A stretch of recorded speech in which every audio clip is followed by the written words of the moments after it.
کن بیهوده فریادم، زی درد و رنجت آزادم. تو و عشقی تو رو دیگر عزیزم بردم از یادم. تو یکی جانی من بودی، سر و سامانی من بودی.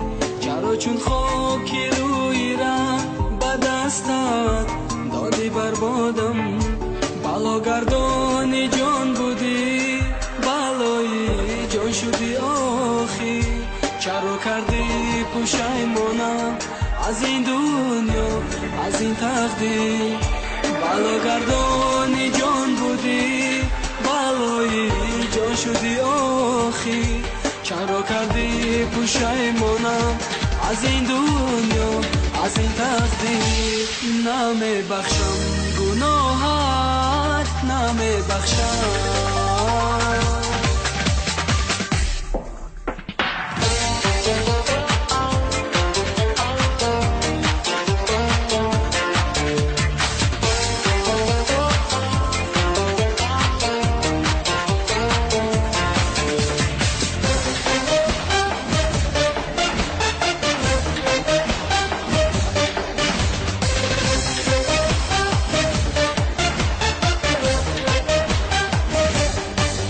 تلخی ها چشیدم من زی جامی هر دو دستانه. شب و روزم بیشود یک رنگ، سی سوزو درد و هجرانه. دلم رو هم دمی غم ها نمودی، سختی بنیادم. اگرچی به تویم تنها، ولی از دوست آزادم. بلاگردانی جان بودی، بلایی جان شدی آخی. چرا کردی پشیمانم از این دنیا، از این تقدیر.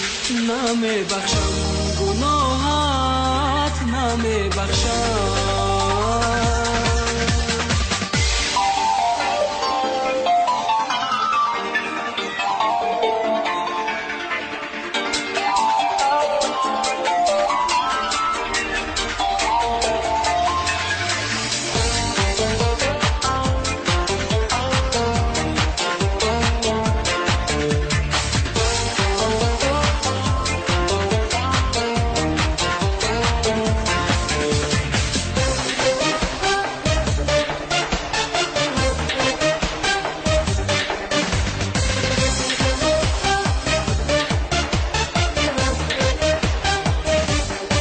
من از جبر و جفای عشقی تو دیوانه خواهم شد. زی دست دل زیار و آشنا بیگانه خواهم شد. زی بس افسانه خود با در و دیوار میگویم.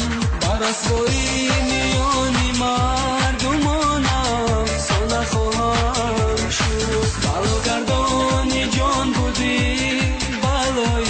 جان شدی آخی. چرا کردی پشیمانم از این دنیا، از این تقدیر. نمیبخشم گناهت، نمیبخشم. نمیبخشم گناهت، نمیبخشم.